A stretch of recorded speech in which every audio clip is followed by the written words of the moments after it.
कभी कभी हमारे आसपास मौजूद लोग वही होते हैं जो हमारी जिंदगी का सबसे बड़ा तूफान बन जाते हैं और हम सोच भी नहीं पाते कि मुस्कुराती हुई शक्ल के पीछे इतना जहर छुपा हो सकता है। ये कहानी है आर्या और विराट की, दो जिंदगियों की जो प्यार से नहीं बल्कि गलतफहमियों और साजिशों से एक दूसरे से बंध गए। एक लड़की जिसकी मासूमियत को किसी और के जलन ने बर्बाद कर दिया, एक लड़का जो अपनी बहन के दर्द में इतना टूट गया कि सच और झूठ में फर्क ही नहीं कर पाया, और एक साजिश जिसने पूरे औजा परिवार को तबाह कर दिया।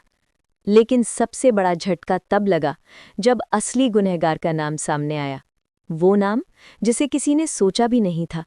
तो दोस्तों, आज की कहानी में तैयार हो जाइए प्यार, दर्द, धोखे और इंसाफ की लड़ाई को जानने के लिए, क्योंकि यह कहानी आपके दिल को हिला देगी। रात गहरी थी, हवा में एक अजीब सा सन्नाटा फैला हुआ था।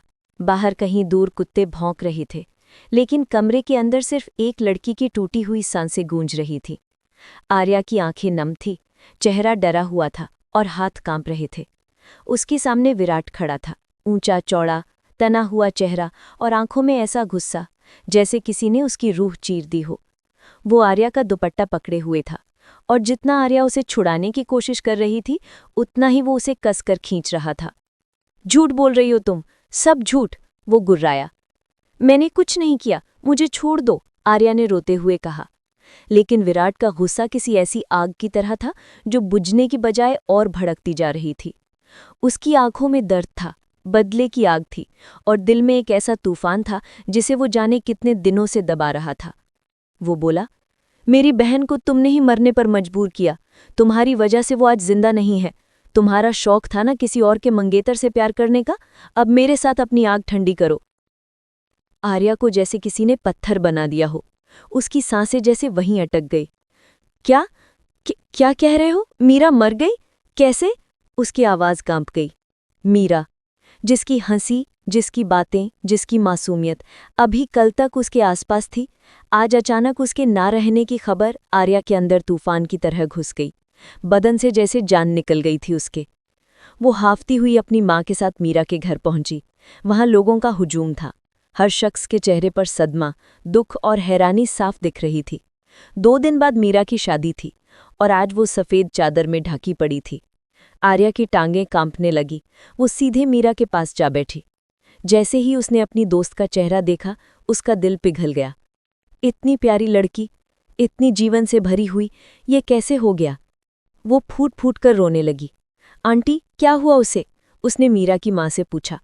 मीरा की सहेलियां वहीं थीं, सब जोर जोर से रो रही थीं। किसी को समझ नहीं आ रहा था कि मीरा जैसी मुस्कुराती लड़की ने अचानक ऐसा कदम कैसे उठा लिया। वहीं दूसरी ओर विराट खड़ा था, चुपचाप, पत्थर की तरह। उसकी आंखों में आंसू नहीं थे, शायद रोने की ताकत भी नहीं बची थी। वो बस अपनी बहन के शरीर को देख रहा था, जैसे यकीन नहीं कर पा रहा हो कि उस लड़की की सांसें अब हमेशा के लिए बंद हो चुकी हैं, जिसकी हर जिद, हर ख्वाहिश वो एक मुस्कान में पूरी कर देता था। वही रेस्टोरेंट का दृश्य उसकी आंखों में घूम गया, जहां सब मिलकर आइसक्रीम खा रहे थे। मीरा कह रही थी, भैया मैं सिर्फ चॉकलेट खाऊंगी, और विराट हंसते हुए बोला था, ठीक है, मेरी बहन जो बोलेगी वही होगा। लेकिन आज वही बहन, उसकी सबसे बड़ी खुशी, लकड़ी की चिता पर रखी थी। समय जैसे थम गया था। जब अंतिम संस्कार का समय आया, विराट एक कदम आगे बढ़ ही नहीं पा रहा था। पिता ने पुकारा, बेटा उठो, पर उसके कदम जैसे जमीन से चिपक गए थे। पापा, वो अंधेरे से डरती है, उसे अकेला मत छोड़िए, उसके टूटे हुए शब्द हवा में फैल गए। शमशान में गहराता अंधेरा, जलती चिताओं की महक, पत्तों की सरसराहट, सब कुछ डरावना था। लेकिन उससे भी ज्यादा डरावना था वो एहसास कि मीरा अब हमेशा के लिए जा चुकी है। रात का सन्नाटा जैसे विराट के दिल पर काबिज हो गया था। वो चिता के सामने बैठा रहा, न जमीन से नजरें हटा पा रहा था, न उस जलती लकड़ियों से। जब उसके पापा ने उसे सहारा देकर खड़ा किया, तभी पीछे से एक आवाज आई, विराट। समर था, वही लड़का जिससे 2 दिन बाद मीरा की शादी होने वाली थी। समर की आंखें लाल थीं, चेहरा सूखा हुआ था, जैसे उसका सब कुछ आज खत्म हो गया हो। वो लड़खड़ाते हुए मीरा के पास बैठ गया। ये कैसे कर सकती थी वो? उसकी आवाज कांप गई। दोनों के दिल में एक ही सवाल था, मीरा जैसी लड़की ने अपनी जान क्यों ली? लेकिन जवाब किसी के पास नहीं था। और फिर मीरा की राख में से वो सवाल उठने लगा, क्या ये सच में आत्महत्या थी या उसे मजबूर किया गया था? इस सवाल ने विराट के अंदर का तूफान और बढ़ा दिया। कुछ दिन बाद कॉलेज की एक याद सामने आती है। आर्या ने मीरा को बुलाया था, चल ना लेट हो रहे हैं। लेकिन मीरा आज अलग थी, जैसे अंदर ही अंदर किसी डर से लड़ रही हो। उसने आर्या से कहा था, तुम मेरे लिए सब कुछ हो, मैं तुम्हारे लिए जान भी दे सकती हूँ। और आर्या हैरान रह गई थी। मीरा पहले कभी ऐसा नहीं बोलती थी। पर तभी उसकी लाइफ में घुसाई किसी और की चाल। वो लड़की जिसने खुद को मीरा की दोस्त बताकर उसके दिमाग में जहर भर दिया, उसे ब्लैकमेल किया, डराया, और मीरा जैसे टूट गई। आर्या को इस बात का जरा भी अंदाजा नहीं था कि उस समय एक लड़की, तान्या, मीरा को लगातार मैसेज करके उसे मनोवैज्ञानिक रूप से तोड़ रही थी।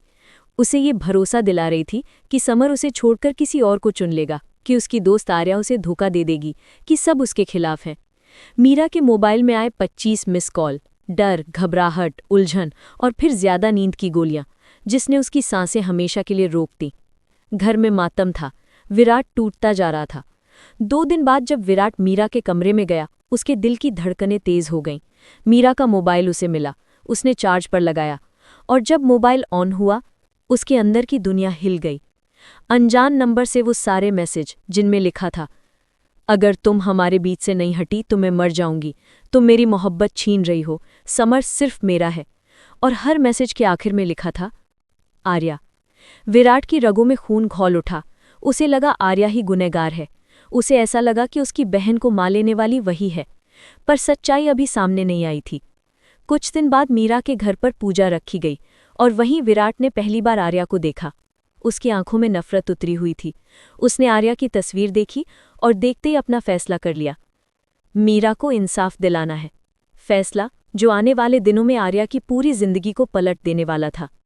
इसी बीच मीरा के परिवार ने आर्या के घर रिश्ता भेजा। हाँ, वही विराट अब आर्या का पति बनने जा रहा था।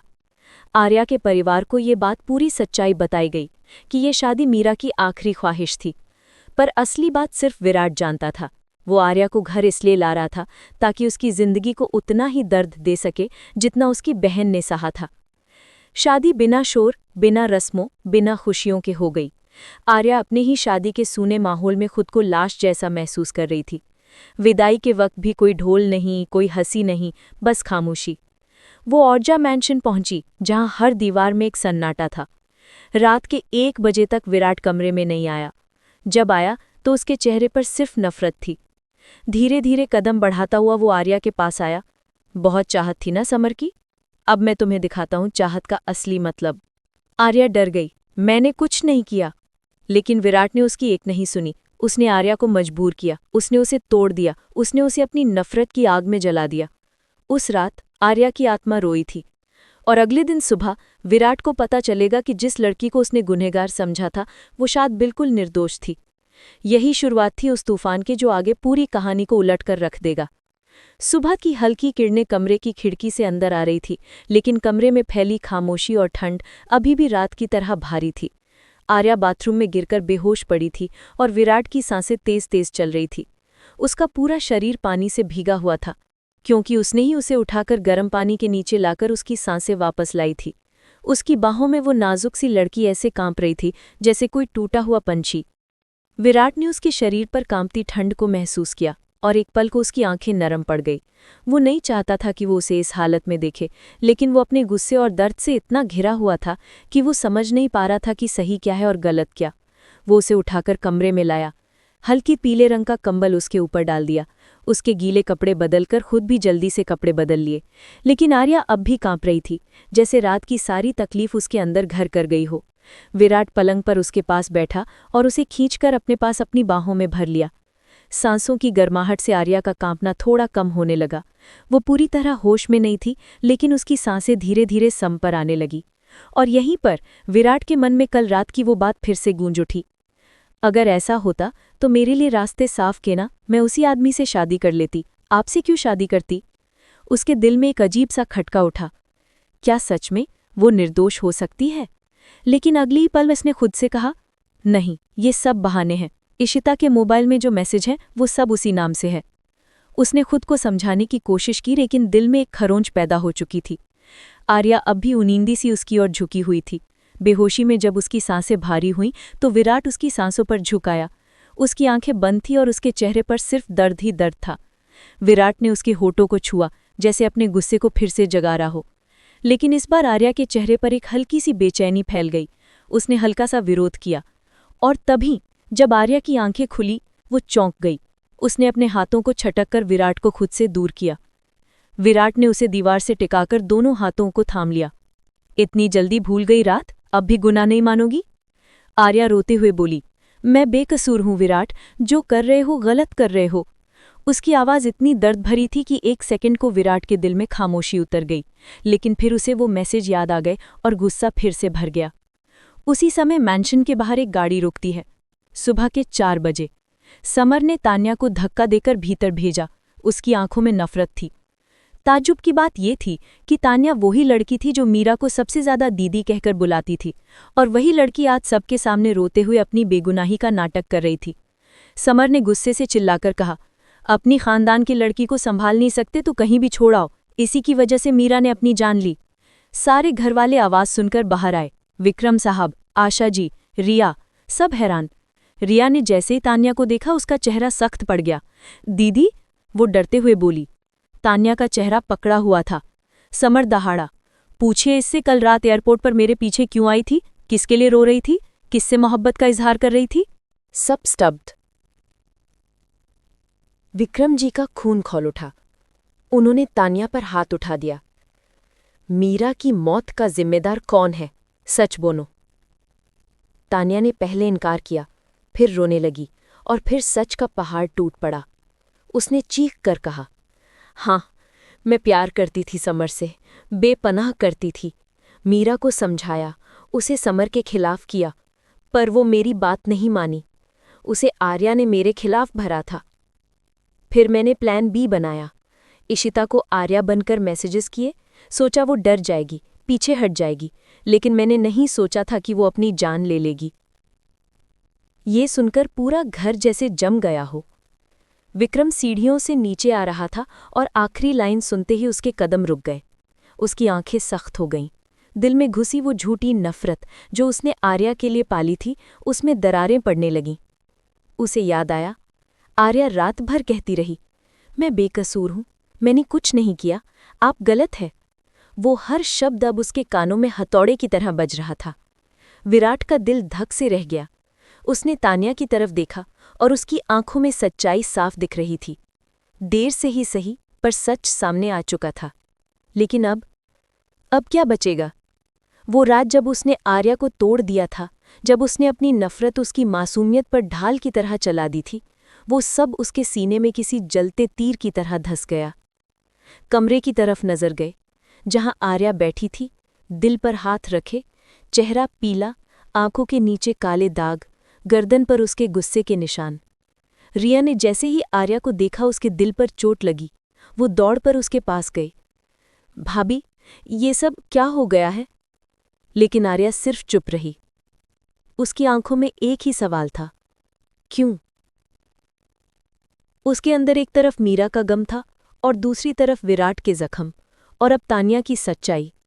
उधर विराट की मां के शरीर ने इस सदमे को नहीं संभाला। आशा जी वहीं बेहोश होकर गिर पड़ी।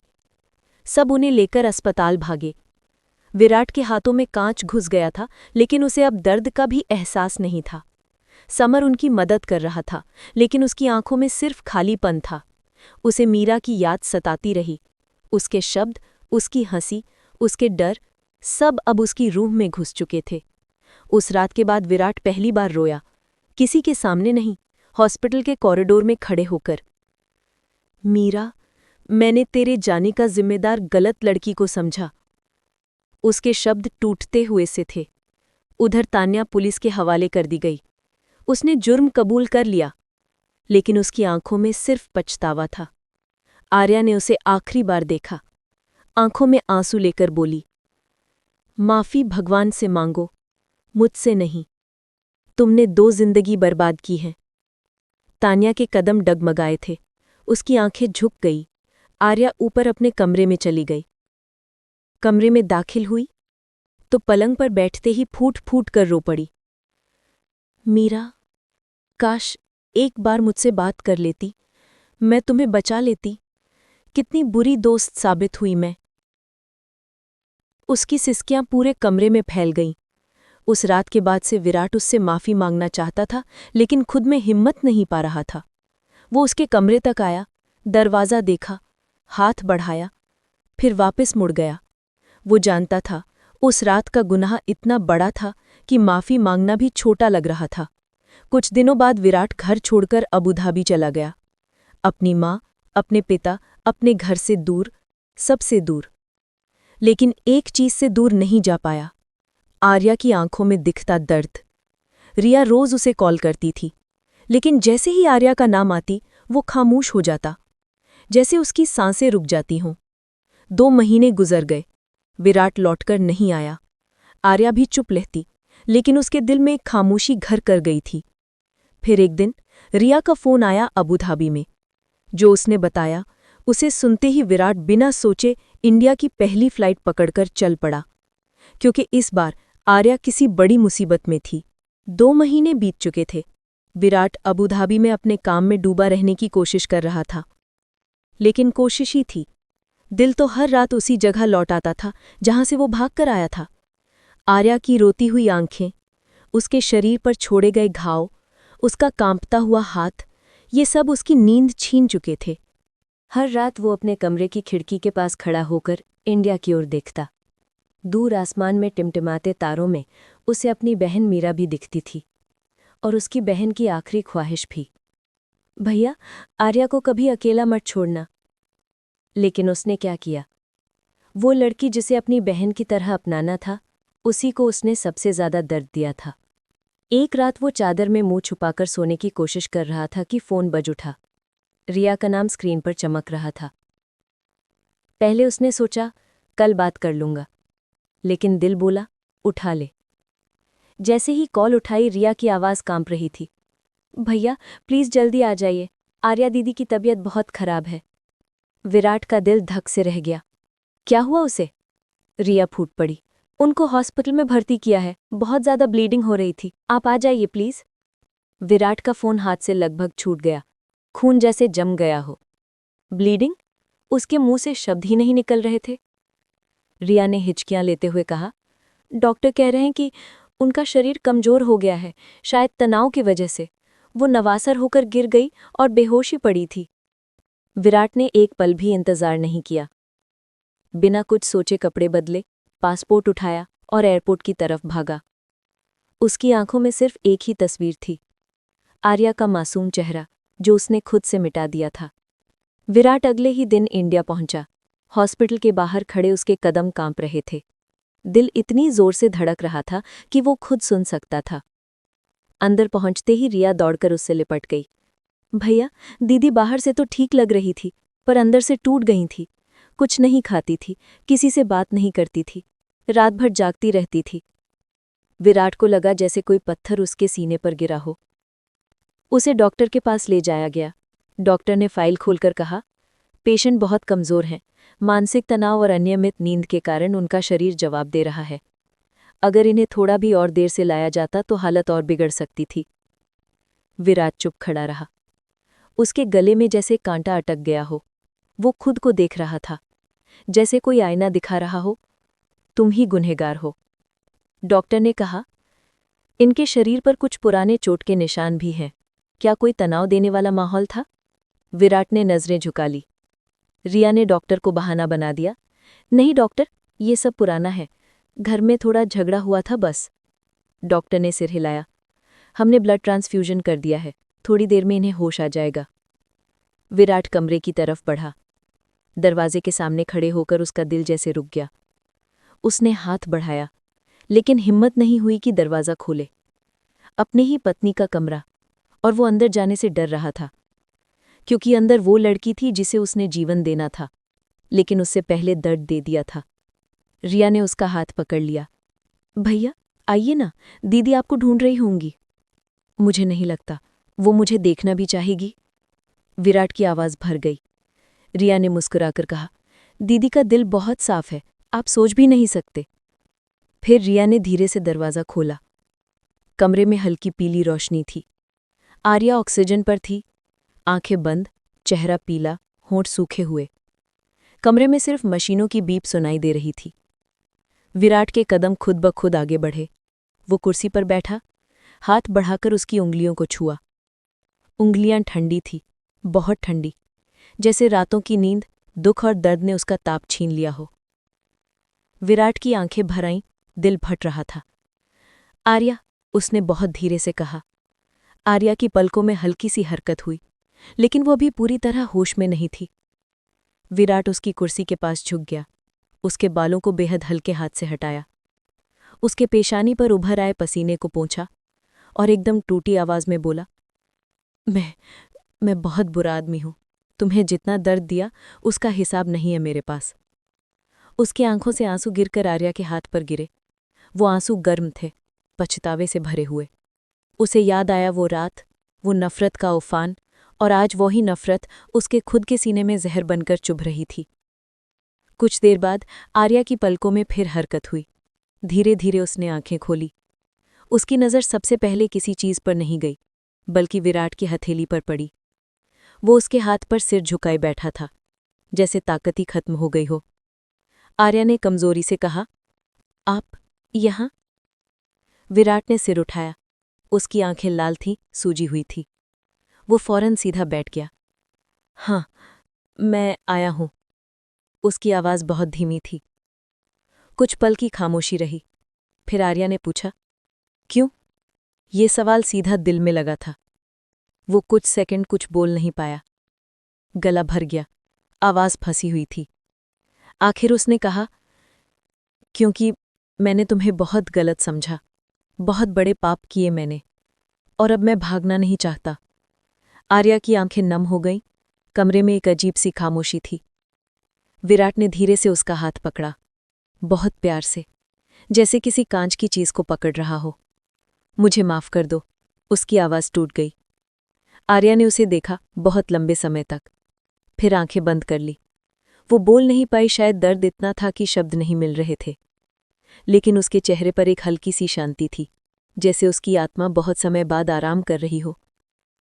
उधर एक और तूफान घर की ओर आ रहा था, क्योंकि पुलिस में तान्या से पूछताछ के दौरान एक नया नाम सामने आया था, दीक्षा। और दीक्षा वो लड़की थी जिसने मीरा को सबसे पहला जहर दिया था। पुलिस ने बताया, तान्या अकेली नहीं थी, कोई और भी था जिसने मीरा को मानसिक रूप से परेशान किया। हम उसे पकड़ने वाले हैं। ये सुनकर एक बार फिर पूरा ओझा परिवार नई मुसीबत में फंसने वाला था।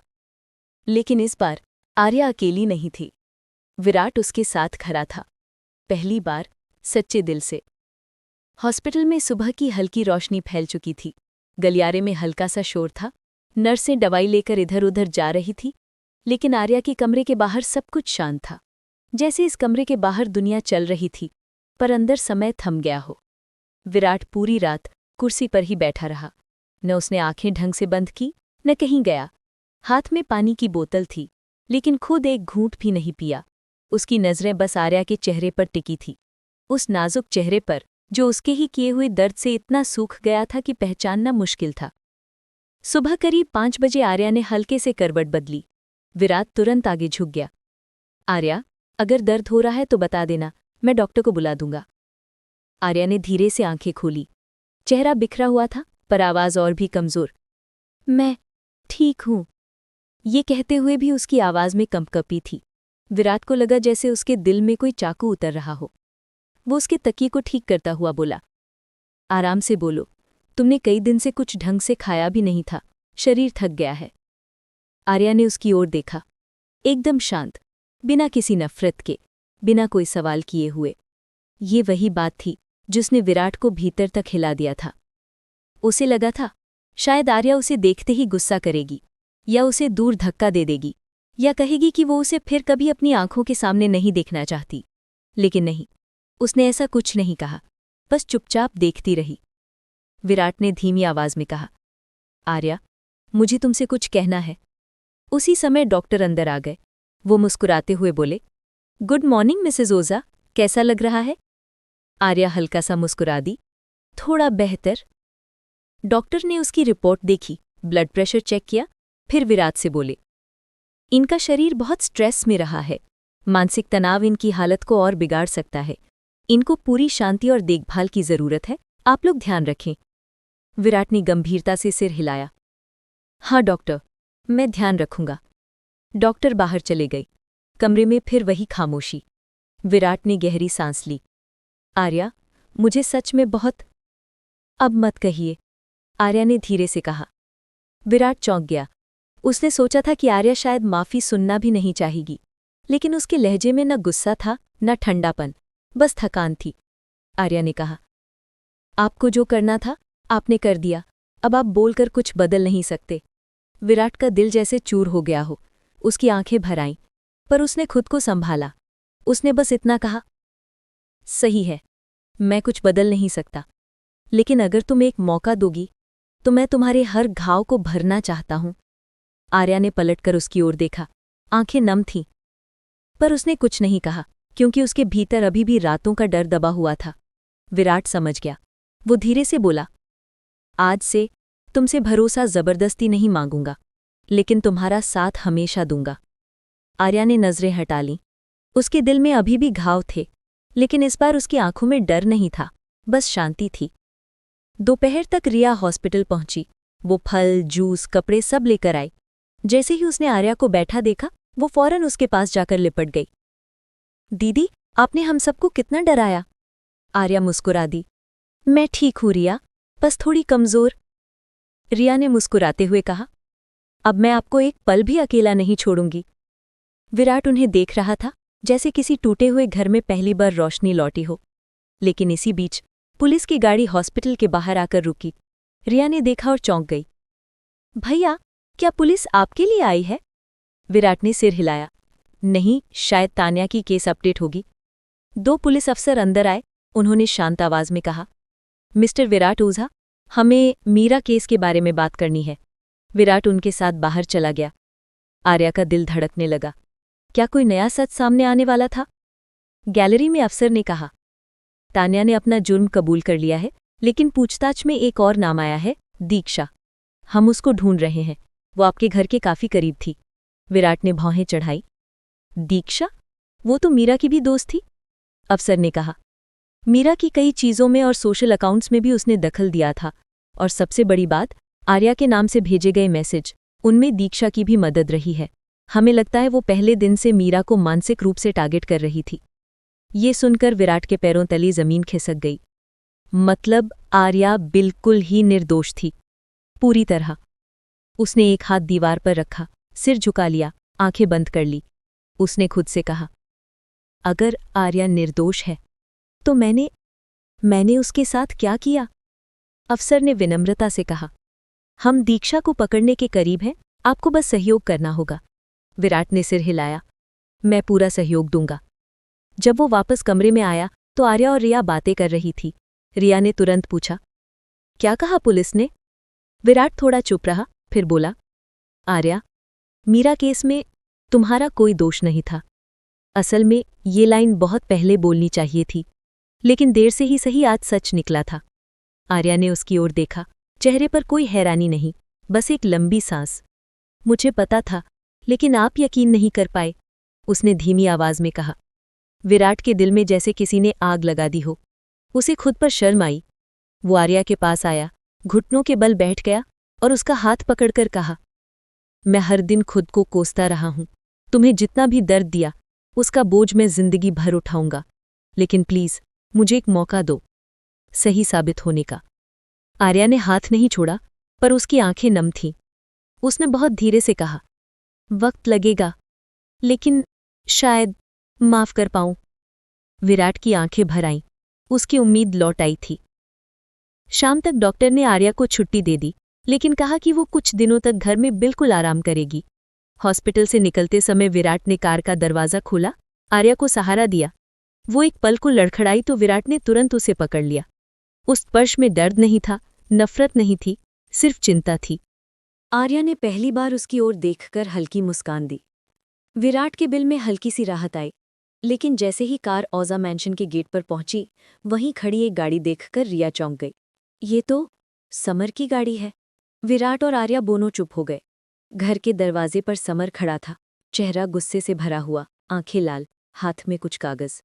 वो सीधे विराट के पास आया और गुस्से में कहा, विराट, मुझे तुमसे बहुत ज़रूरी बात करनी है। ये मीरा का केस अब खत्म नहीं हुआ है।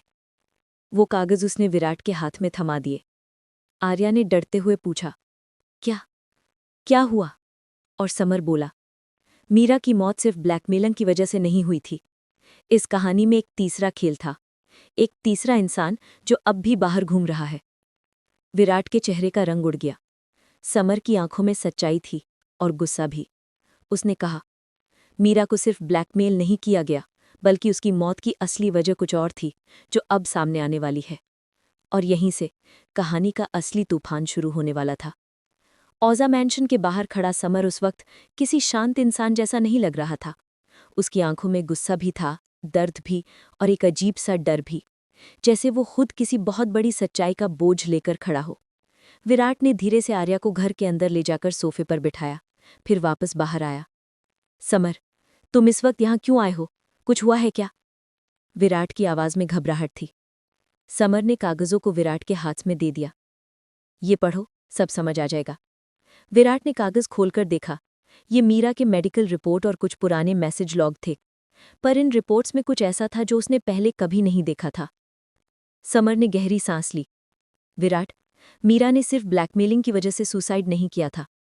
उसके दिमाग पर लगातार ऐसा प्रेशर डाला गया था कि वो खुद को अकेला महसूस करने लगी थी। उसे लगा कि तुम सब उससे दूर हो रहे हो। विराट चौंक गया। हमसे दूर? ऐसा क्यों लगेगा उसे? क्योंकि किसी ने उसे तुम लोगों के नाम से भी मैसेज किए थे। विराट का शरीर ठंडा पड़ गया। क्या? समर ने सिर हिलाया। हाँ, किसी ने उसे ऐसे मैसेज भेजे थे जिनमें लिखा था कि तुम उससे नाराज हो, तुम उसे बोझ समझते हो, तुम शादी के बाद उसे छोड़ दोगे। विराट की सांसें तेज हो गईं। ये कैसे हो सकता है? किसने किया होगा ये? समर ने कहा, और सिर्फ इतना ही नहीं, मीरा के सोशल अकाउंट्स में भी दखल दिया गया था। उसके कई दोस्त, रिश्तेदार, सबको गलत बातें भेजकर उससे दूर किया गया ताकि वो अकेले रह जाए। विराट का माथा पसीने से भीग गया। वो लड़खड़ाते हुए दीवार का सहारा लेने लगा। ये सब किसने किया? वो कांपती आवाज में बोला। समर ने उसकी आंखों में देखकर कहा, तान्या जैसा बताया, असल खेल किसी और ने खेला था, और वो है दीक्षा। विराट का दिल धड़कने लगा। वो नाम सुनकर उसकी आंखों में गुस्सा भर गया। दीक्षा? वो तो हमारी मीरा की दोस्त थी, विराट बड़बड़ाया। समर कड़वी हंसी हंसा। दोस्त? विराट, वो लड़की तो मीरा से जलती थी। वो नहीं चाहती थी कि मीरा खुश रहे। उसने दो तरफा चालें चली। मीरा को आर्या के खिलाफ भड़काया और आर्या के नाम पर मीरा को ब्लैकमेल किया। विराट की आंखें चौड़ी हो गई। मतलब वो दोनों को एक दूसरे के सामने दुश्मन बनाना चाहती थी। हाँ, समर ने गहरी सांस ली। और इस सब में तान्या और इशिता सिर्फ मोहरे थे। विराट का दिल बैठ गया। वो खुद को देख रहा था, कैसे उसने एक मासूम लड़की को गलत समझा, कैसे उसकी वजह से आर्या अकेली टूटी फूटी हो गई। समर ने कागज की तरफ इशारा किया। ये रिपोर्ट मीरा ने अपनी मौत से 2 दिन पहले बनाई थी। वो मनोवैज्ञानिक से मिलना चाहती थी क्योंकि उसे लगा कि कोई उसे मानसिक रूप से परेशान कर रहा है, लेकिन वो दहशत में थी और किसी को बताने की हिम्मत नहीं जुटा पाई। विराट की आंखें भर आईं। उसे मीरा का डर सहसा याद आया। भैया, अगर मैं एक दिन नहीं रही तो? मीरा ने मजाक में कहा था, पर आज वो बात असलियत बन गई थी। समर बोला, ये तीसरा खेल इस कहानी का सबसे खतरनाक हिस्सा है, और दीक्षा अब भी भाग रही है। पुलिस उसे ढूंढ रही है, पर उसे आप ही के घर के किसी पुराने इंसान से मदद मिल रही है। विराट चौंक गया। हमारे घर का कोई? समर ने हाँ में सिर हिलाया। हाँ, कोई ऐसा जो मीरा से बहुत करीब था और आर्या से बहुत नफरत करता है। विराट को एक ही नाम याद आया, महक। पर उसने मन ही में सोचा, कहा नहीं। समर ने कहा, हम मीरा को इंसाफ दिलाएंगे विराट, लेकिन अब इस केस में सिर्फ पुलिस नहीं, तुम भी शामिल होगे। अब ये लड़ाई दोनों की है। विराट ने धीरे से कहा, और आर्या? उसकी क्या गलती थी? समर ने सख्ती से कहा, आर्या की बिल्कुल कोई गलती नहीं, वो भी मीरा की तरह एक शिकार थी। विराट की सांसें जैसे वहीं थम गई। अंदर बैठी हुई आर्या सब सुन रही थी। कहीं से उसे आवाजें सुनाई दे रही थी। समर की तेज आवाज, विराट का टूटा हुआ लहजा, कागजों की फड़फड़ाहट। उसने खुद को सोफे पर और सिकोड़ लिया। रिया उसके पास आई। दीदी, आप ठीक तो हैं? आर्या ने हल्का सा सिर हिलाया, पर उसकी आंखों में एक अजीब सा डर था, जैसे उसे लगा कि उसके जीवन की लड़ाई अभी खत्म नहीं हुई है। वो सोफे से उठने लगी। रिया ने सहारा दिया। दीदी, आप आराम कर लीजिए, डॉक्टर ने कहा था। नहीं रिया, आर्या ने उसकी बात काट दी। अब आराम नहीं, अब सच जानना है। मीरा की मौत का सच, अपने खुद के जीवन का सच। उसकी आवाज़ धीमी थी, पर उसमें आंसू भरी ताकत थी। वो धीरे धीरे बाहर आई, और जैसे ही उसने समर और विराट को देखा, दोनों की नज़रें उस पर टिकी। समर ने तुरंत आगे बढ़कर उसे संभाला। आर्या, आप बाहर क्यों आई? आपको आराम करना चाहिए। आर्या ने सिर हिलाकर कहा, नहीं समर, अब मैं पीछे नहीं हटूंगी। मीरा सिर्फ आपकी नहीं थी, वो मेरी भी थी। विराट की सांसें अटक गईं। कुछ सेकंड वो आर्या को देखता रहा। उसकी आंखों में एक अजीब सा सन्नाटा था, जैसे वो खुद को माफ करने के काबिल नहीं समझ रहा था। आर्या धीरे से बोली, मैंने जो झेला है वो अब किसी और को नहीं झेलने दूंगी। मीरा के नाम पर जो गुनाह हुए उनका हिसाब होगा। समर ने साहस से कहा, और होगा। दीक्षा जहां भी छिपी है हम उसे ढूंढ निकालेंगे। विराट ने पहली बार बहुत धीमे पर सच्चे दिल से कहा, और मैं इस बार तुम्हारे साथ खड़ा हूं आर्या, हर कदम पर। आर्या ने ना उसकी तरफ हाँ में सिर हिलाया ना में। वो बस चुप रही, क्योंकि उसका दिल अभी पूरी तरह भर नहीं पाया था। लेकिन ये सच था कि उसके अंदर एक नई आग जल चुकी थी। समय की बात खत्म होना ही था कि गेट के बाहर एक और कार रुकी। ड्राइवर ने दरवाज़ा खोला, और बाहर आया एक लंबा चौड़ा आदमी, सूट पहने हुए, आंखों में डर और जल्दी की झलक। वो था दीक्षा का भाई यश। वो हांफते हुए समर और विराट की तरफ दौड़ा। प्लीज़ प्लीज़, मेरी बहन को बचा लो, उसे समझाओ, पुलिस उसे पकड़ने वाली है, पर वो कह रही है कि उसे किसी और ने इस्तेमाल किया था। विराट और समर दोनों एक साथ बोले, कौन? यश ने कांपती आवाज में कहा, वो कह रही है कि इस खेल का असली मास्टरमाइंड आप लोगों के घर का ही कोई है। समर ने झट से पूछा, कौन? साफ साफ नाम बोलो। यश रोने लगा। दीक्षा ने कहा कि उसे ये सब करवाने वाला था। उसकी आवाज रुक गई। वो नाम आप लोग यकीन नहीं करोगे। विराट और आर्या दोनों की धड़कन तेज हो गई। यश ने आंखें उठाईं और बोल ही दिया, इशिता नहीं, दीक्षा नहीं, बल्कि एक ऐसा इंसान जिसे आप सब घर का अपना कहते थे। विराट चिल्लाया, नाम बोलो। और यश ने कांपती आवाज में कहा, महक। हाँ, महक ने ही सब प्लान किया था। और बस ये सुनते ही आउजा मैंशन की हवा तक थम गई। आउजा मैंशन के बाहर खड़े यश के होंठ कांप रहे थे। चेहरा पीला पड़ गया था और उसकी सांसें तेज तेज चल रही थी। महक का नाम सुनते ही सबके चेहरों का रंग उड़ गया। हवा तक कुछ सेकंड के लिए रुक गई। ऐसा लगा जैसे इस बड़े घर की दीवारों ने पहली बार किसी सच्चाई को सुना हो और खुद भी डर गई हो। विराट का चेहरा एकदम सुन्न हो गया। समर के हाथ से कागज लगभग गिर ही जाता। आर्या ने सोफे का कोना पकड़ लिया ताकि वो गिर न पड़े। महक, विराट की आवाज बेहद धीमी थी, जैसे खुद को भी यकीन नहीं हो रहा हो।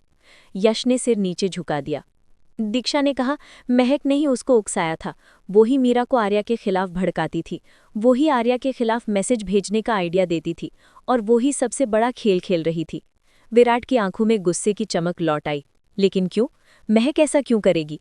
यश ने आंखें बंद करते हुए कहा, क्योंकि महक कई सालों से आपसे, मतलब विराट से प्यार करती थी, और उसे लगता था कि मीरा की वजह से आप उस पर ध्यान नहीं देते, और अब आर्या की वजह से भी आप उससे दूर हो गए हो।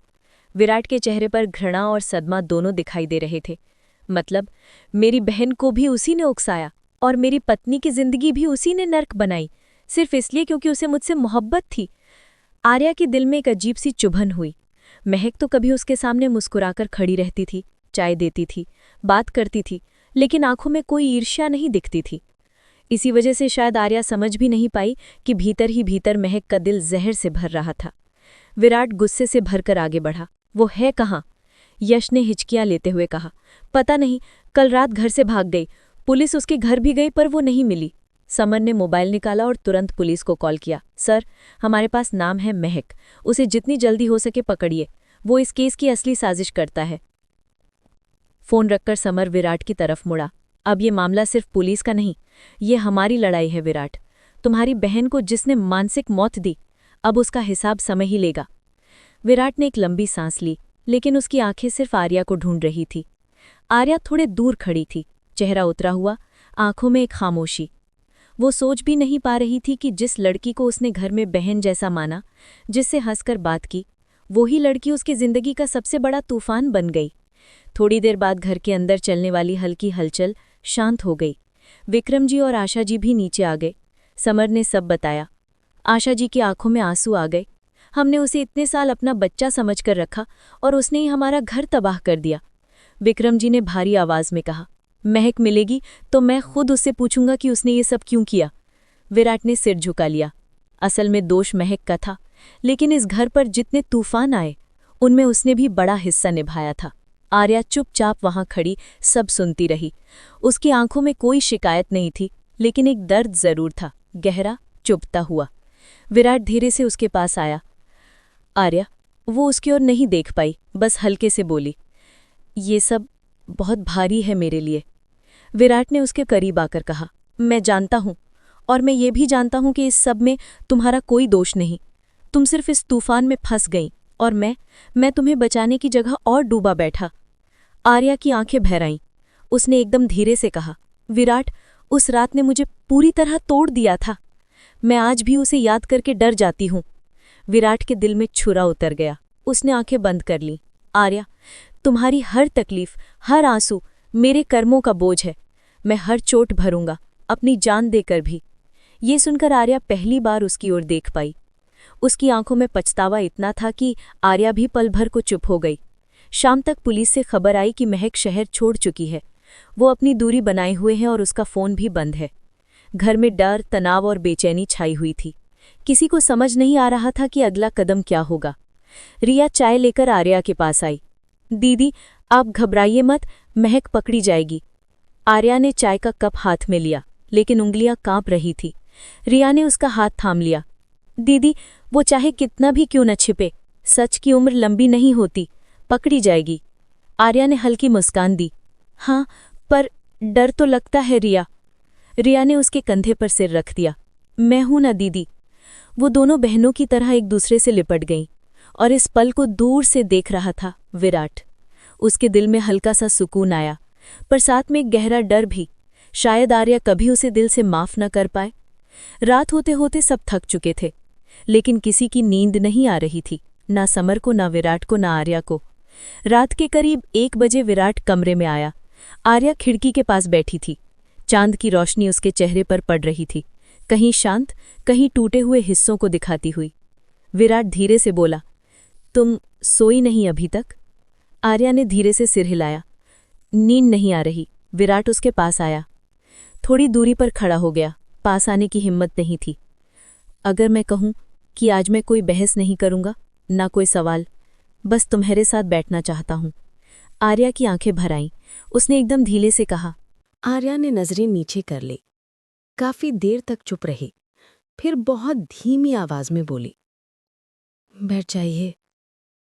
विराट धीरे से उसके बगल में बैठ गया। दोनों चुप थे। हवा चल रही थी। दूर से कुत्तों के भौंकने की आवाज आ रही थी, लेकिन इस खामोशी में भी एक अजीब सी शांति थी। कुछ देर बाद आर्या ने कहा, विराट, अगर महक ने ये सब किया तो उसने मेरे नाम से मैसेज कैसे किए? उसने मेरे फोन तक पहुंच कैसे बनाई? विराट ने कहा, महक घर के स्टाफ के मोबाइल भी ठीक कर देती थी, सबको टेक्निकल कामों में मदद करती थी। वो चाहे तो किसी का भी फोन चुपके से खोल सकती थी। उसने तुम्हारे और मेरा दोनों के फोन में ऐसी चीजें की होंगी जिनसे तुम दोनों एक दूसरे पर शक करो। आर्या की सांसें भारी हो गईं।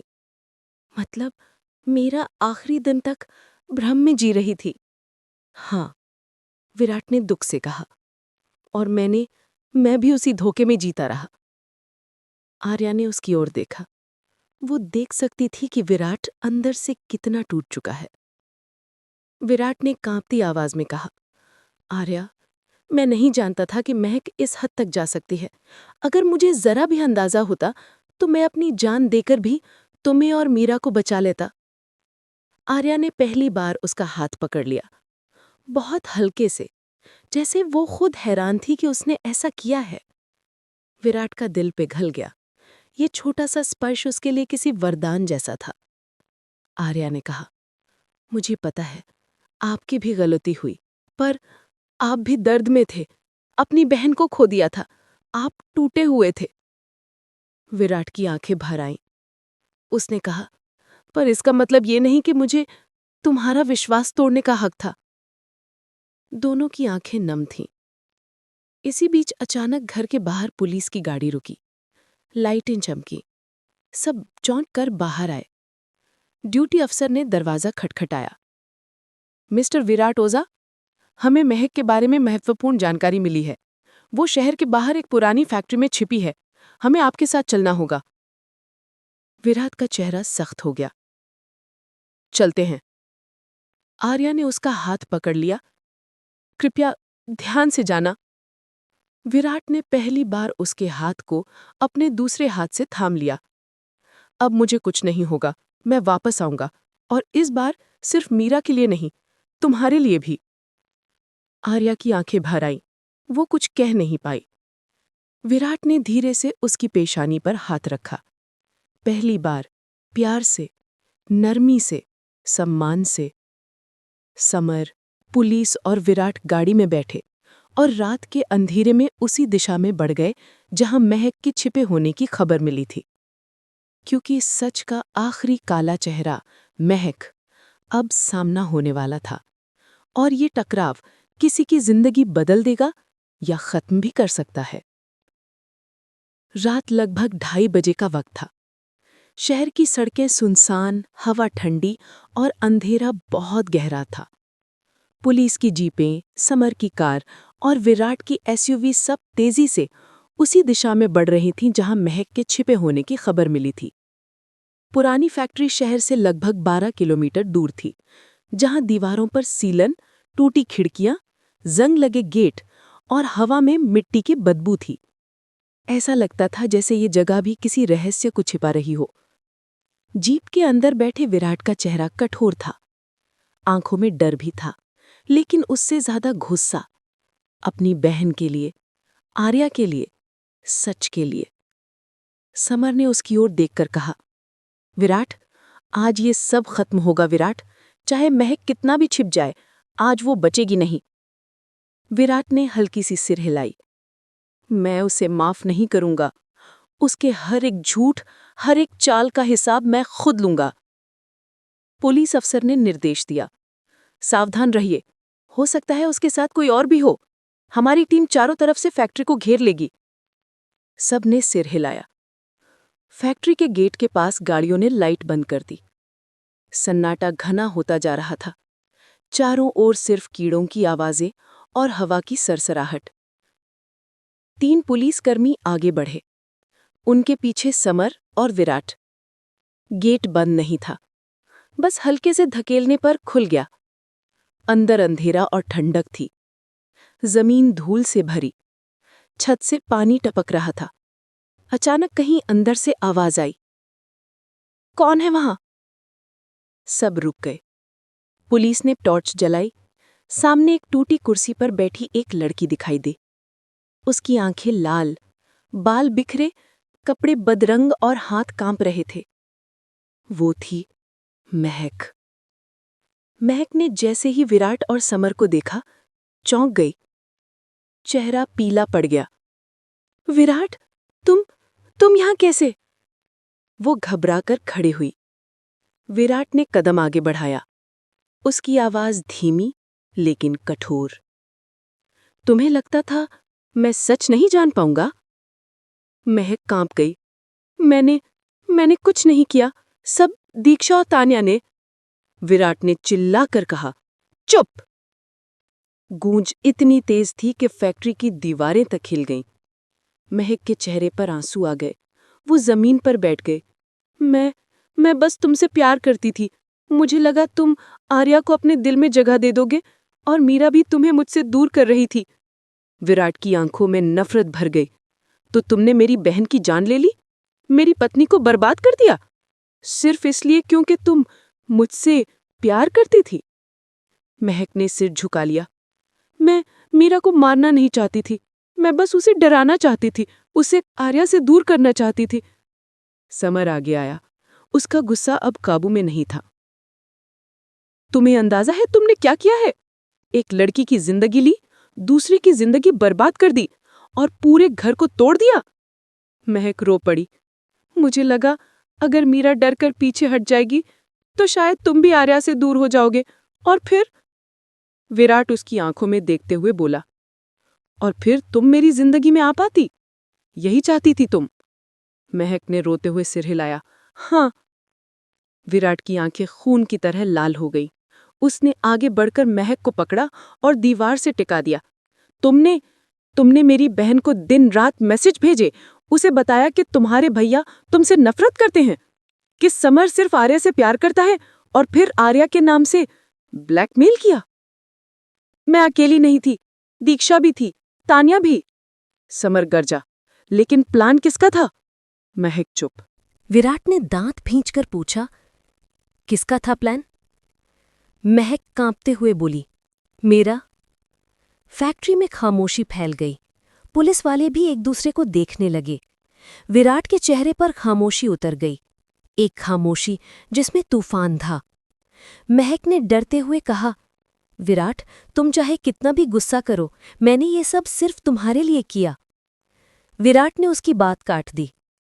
जो इंसान खुद को प्यार कहकर 2 जिंदगियां खत्म कर सकता है, उसे प्यार नहीं, जहर कहते हैं। महक की आंखों में वो टूटन आ गई जिसमें इंसान खुद की हार स्वीकार कर लेता है। तभी अचानक फैक्ट्री के पीछे से एक और आदमी भागता हुआ निकला, हाथ में लोहे की रॉड। वो सीधे विराट की तरफ बढ़ा। समर चिल्लाया, विराट, पीछे देख।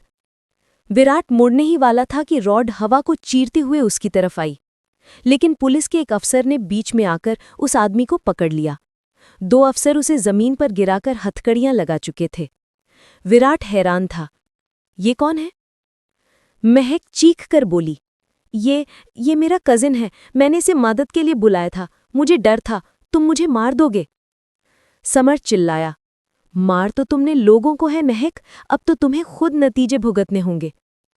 महक जमीन पर बैठ गई, चेहरा दोनों हाथों में छुपा लिया। पुलिस ने पढ़कर सुनाया, महक शर्मा, आपको मीरा ओझा की मानसिक प्रताड़ना, धोखाधड़ी, मोबाइल हैकिंग और आत्महत्या के लिए उकसाने के अपराध में गिरफ्तार किया जाता है। महक चीख कर रोने लगी, विराट, मुझे माफ कर दो प्लीज, मैं तुम्हारे बिना जी नहीं पाऊंगी। विराट ने उसकी तरफ मुड़कर देखा। उसकी आंखों में कोई नरमी नहीं थी। तुमने मेरे दिल में अपने लिए जो जगह बनाई थी उसे मिटा दिया, अब सिर्फ एक चीज बची है, सजा। महक को पुलिस उठाकर ले जा रही थी। उसका रोना पूरे फैक्ट्री में गूंज रहा था। सायरन बजा, गाड़ियों के इंजन शुरू हुए और इस रात में न्याय की दिशा तय हो चुकी थी। समर ने विराट के कंधे पर हाथ रखा, चलो अब आर्या को बताना होगा कि सब खत्म हो गया। विराट ने लंबी सांस ली। उसका दिल भारी था, दर्द, पछतावा और राहत तीनों एक साथ। घर पहुंचते पहुंचते लगभग सुबह हो गई थी। धूप हल्की हल्की निकलने लगी थी। ओझा मैंशन के अंदर आर्या जागी हुई थी। वो खिड़की के पास खड़ी थी, चिंता में। उसकी आंखें दरवाजे पर लगी थीं। दरवाज़ा खुला। विराट अंदर आया, सिर झुका हुआ, थका हुआ, लेकिन आंखों में पूरा सच लेकर। आर्या उसकी तरफ दौड़ी नहीं, बस एक कदम करीब आई। विराट ने धीरे से कहा, सब खत्म हो गया, महक गिरफ्तार हो गई है। आर्या की आंखें भर आईं। वो बैठ गई, जैसे उसके कंधों से कोई भारी बोझ उतर गया हो। विराट उसके पास बैठ गया, पहली बार इतने करीब। उसने कहा, अब तुम सुरक्षित हो, अब कोई तुम्हें दर्द नहीं देगा, अब मैं तुम्हें दर्द नहीं दूंगा। आर्या ने उसकी आंखों में देखा, कई दिनों बाद। इस बार वहां नफरत नहीं, सिर्फ पछतावा और सच्चाई थी। आर्या ने बहुत धीरे से कहा, आपने सब सच में खत्म कर दिया?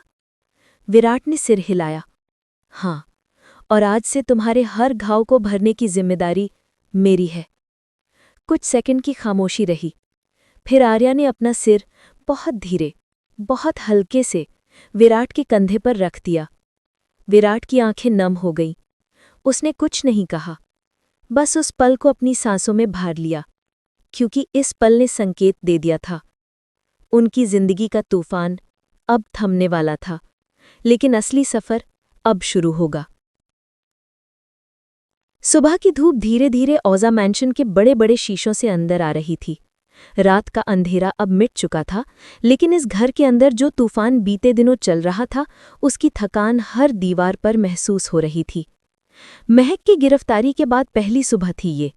घर में एक अजीब सी शांति थी, जैसे किसी तूफान के बाद हवा थम जाती है पर पत्ते अभी भी कांप रहे होते हैं। आर्या ड्राइंग रूम में बैठी हुई थी। उसके हाथ में गरम चाय का कप था, लेकिन वो पी नहीं रही थी। बस कप से उठती भाप को देख रही थी, जैसे उस भाप में अपनी बीती जिंदगी के धुएं को देख रही हो। कुछ देर बाद विराट नीचे आया। नींद उसकी आंखों में नहीं थी। शरीर थका हुआ, पर चेहरे पर एक स्थिरता, जैसे उसने अब कोई फैसला कर लिया हो। वो धीरे से आर्या के सामने बैठ गया। आर्या ने हल्की नजर उठाई। दोनों की आंखों में जो मिला वो दर्द भी था, पछतावा भी, और एक उम्मीद भी। कुछ सेकंड खामोशी रही। फिर तेज नहीं, बहुत धीरे विराट ने कहा, आर्या, अब सब सच सामने आ चुका है। मैं नहीं चाहता कि तुम अब और दर्द सहो। जो कुछ मैंने तुम्हारे साथ किया, उसका बोझ मैं कभी नहीं उतार पाऊंगा। आर्या ने शांत आवाज में पूछा, तो अब क्या सोच रहे हैं आप? विराट ने लंबी सांस ली। मैंने तुम्हें कभी वो सम्मान, वो प्यार नहीं दिया जो एक पति को देना चाहिए। अगर तुम चाहो तो मैं इस रिश्ते से पीछे हट जाऊंगा। मैं तुम्हें आज़ाद कर दूंगा। ये कहते वक्त उसकी आवाज़ टूट गई। आर्या का दिल एक पल को जैसे जम गया। वो ये उम्मीद नहीं कर रही थी, लेकिन उसके चेहरे पर न खुशी थी न दर्द, बस हल्की सी भौहें सिकुड़ी। आप सोचते हैं पीछे हट जाना हल है? आर्या ने धीमी आवाज में पूछा। विराट ने झुककर कहा, तुम्हारी जिंदगी मैंने खुद नर्क बनाई। अब मैं तुम्हारे रास्ते से हट जाऊंगा तो शायद तुम नई शुरुआत कर पाओगी। आर्या ने गहरी सांस ली। उसकी आंखों में हल्की सी नमी आ गई। विराट, मैंने आपको माफ तो नहीं किया है, लेकिन अब डर भी नहीं लगता, और शायद अब कोशिश की जा सकती है। विराट की आंखें भर आईं, पर उसने खुद को संभाला। धीरे से कहा, चाहो तो मैं तुम्हारी जिंदगी से हमेशा के लिए बाहर हो सकता हूं, और चाहो तो मैं तुम्हारे हर घाव को भरने के लिए जिंदगी लगा दूं। आर्या ने पहली बार उसकी आंखों में लंबे समय तक देखा। वो आंखें अब गुस्से से नहीं, प्यार और पछतावे से भरी थीं। थोड़ी देर बाद रिया नीचे आई। सामने दोनों को ऐसे शांत बैठे देख उसने दिल से राहत की सांस ली। वो दौड़कर आर्या को गले लगा बैठी। दीदी, मुझे लगा था आप दोनों शायद कभी ना ठीक होंगे। आर्या मुस्कुराई।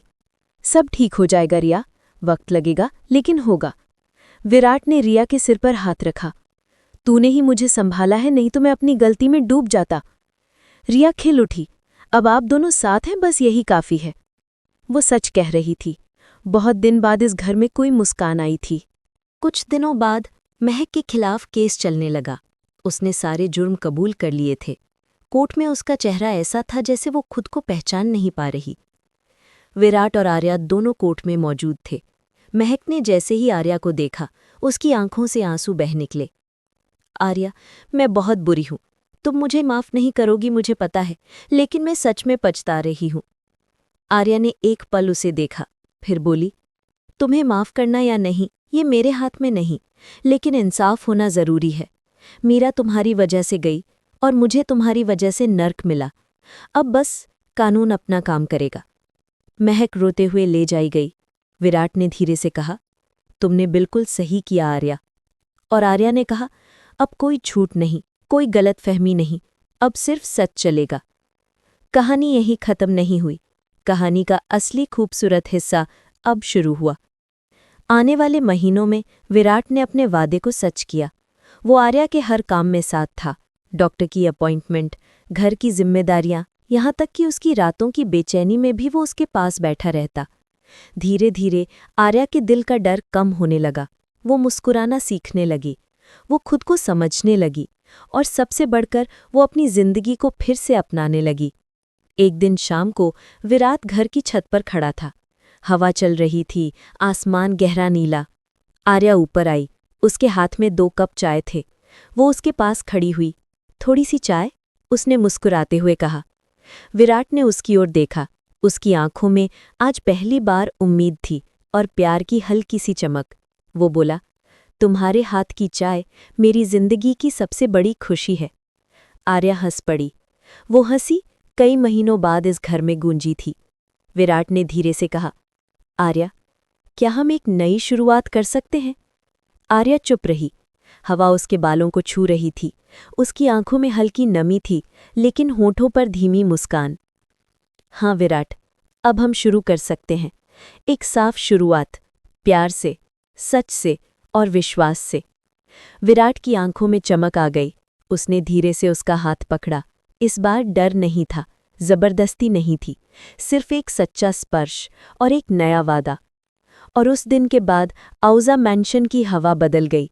तूफानों ने इस घर को बहुत हिलाया था, लेकिन अब ये घर 2 टूटे दिलों की नई कहानी फिर से लिखने जा रहा था। एक ऐसी कहानी जिसमें दर्द से ज्यादा उम्मीद थी और टूटन से ज्यादा प्यार।